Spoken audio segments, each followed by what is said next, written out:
Rehabbing a vintage Coach Willis bag, part 2, bathing. Here's my bath setup in my kitchen sink area. I've got some Castile soap, unscented. You can also just use regular Dawn soap if that's what you have. Any soap you use is going to dry out leather a little bit. That's okay. We'll add that moisture back in a later step of the process. Have some brushes on hand. I have an old toothbrush and a nail brush, and then this bin for actually bathing the bag. Set up a dry area somewhere in your house or outside if you can before you get started. I'm going to be using the Castile soap today. It will make the water a little bit milky and cloudy. That's fine. The water temperature is cold to lukewarm. Do not use hot water or warm water. Now, try not to freak out as I submerge the bag. Yes, I know this bag has a wooden dowel in it. I've done this type of style many times before. The key is just to make sure that you dry it out really thoroughly once you're done bathing it. I like to start giving the bag about 4 to 5 minutes to soak in the water, just so the leather can absorb the water and get into the seams and crevices. If you have a lighter bag, you might notice areas where it's lighter and darker. It's just taking the water a little bit more time to soak into those areas. Don't worry about that. It's going to continue to soak in as we move through this process. At this point, you can grab your brushes and start going to town on all the exterior and interior surfaces of the bag. While I'm doing that, I want to point out that the reason we're able to bathe the bag this way is because it doesn't have any fabric lining or any other materials besides the same leather that's used on the body of the bag. I don't want anyone to get the idea that they can do this to any purse that they have in their collection. This is definitely something that you can do for vintage Coach bags and maybe even some modern reproductions, but I wouldn't go and start bathing any old bag you have in your collection, especially if it's made of mixed materials, patchwork, has a fabric interior. Different materials react to water differently. Some expand, some contract. You don't want to do this process on a bag that isn't made all of the same material. But Annette, what about the stitching? What about the construction of the bag? And will the bathing process ruin the bag in some way or cause it to get moldy? No.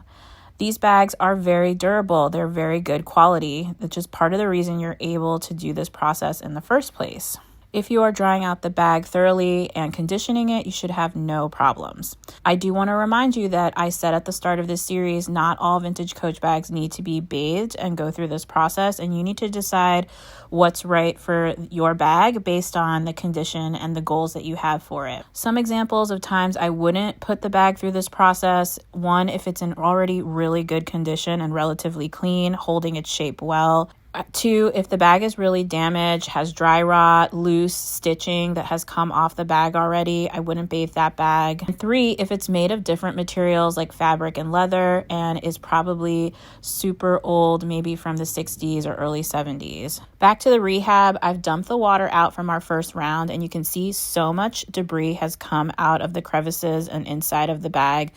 Little bits of suede and hair and just like dust and random detritus. I'm going to fill my tub again with some cool water and start rinsing and scrubbing more. You can repeat this process a couple of times until you get the bag as clean as you'd like it to be. You will see me do that several times in this video, rinsing, getting the water down into the pockets and the different compartments, and then dumping it out again. You may notice that the first rinse we did, there was a lot of dye release from this bag. It makes the water look a little bit yellowish because this is a British tan color.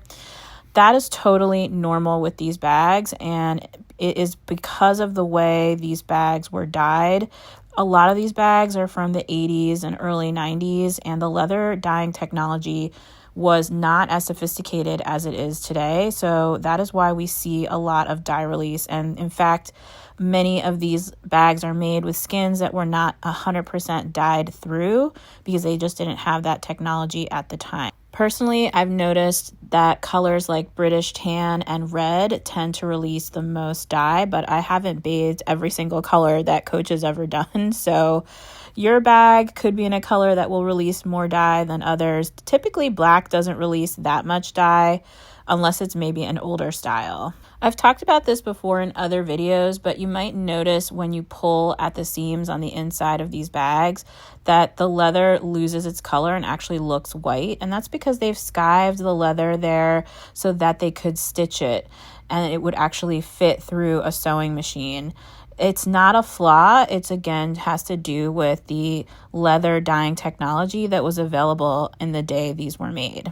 Noticing in this back pocket here, there's still some debris down in that corner that I haven't quite gotten to. So I'm going to take out the toothbrush, the little bit of soap on it, and tackle that specifically. And you can do that if you find you have an issue inside your bag as well. If you have a spot that's stubborn or has like something weird crusted on it, that's happened to me before, go ahead and get your little toothbrush or whatever you're using and get in that area and give it a little spot cleaning, a little extra attention, and rinse it out thoroughly again.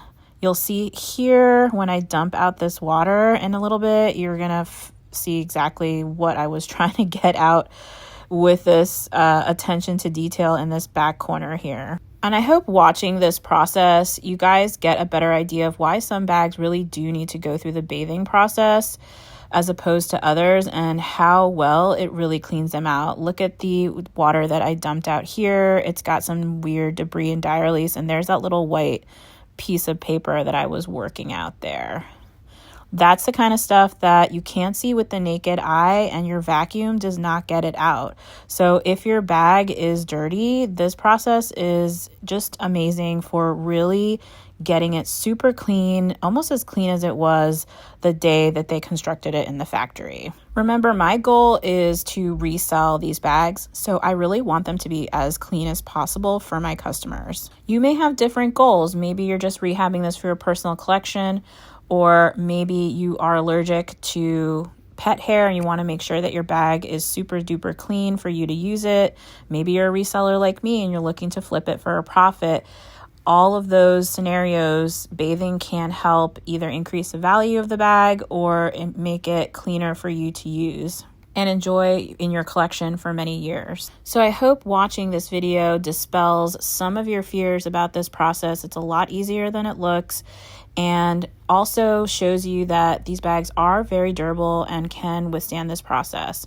Now, I've taken my bag outside after I've got it as clean as I'd like, and I've set it up on my drying area. Drying outside is ideal if you're able to do that. If you're not, it's perfectly acceptable to set up a drying area on a tabletop inside your house. The key is just to make sure that there's a lot of exposure to air, and you want to stuff it with towels so that it holds its shape, whatever shape of the style you're working on. This is a boxy Willis bag, so I just want to make sure that my bottom corners are really stuffed out. I actually switched to a larger, thicker towel that I stuffed inside this to get that effect. As the leather dries, it will contract a little bit, so make sure that whatever position you lay your bag out in is the position that you want it to dry in. Stay tuned for part 3, when we will talk about the hardware. Thanks for watching and happy thrifting.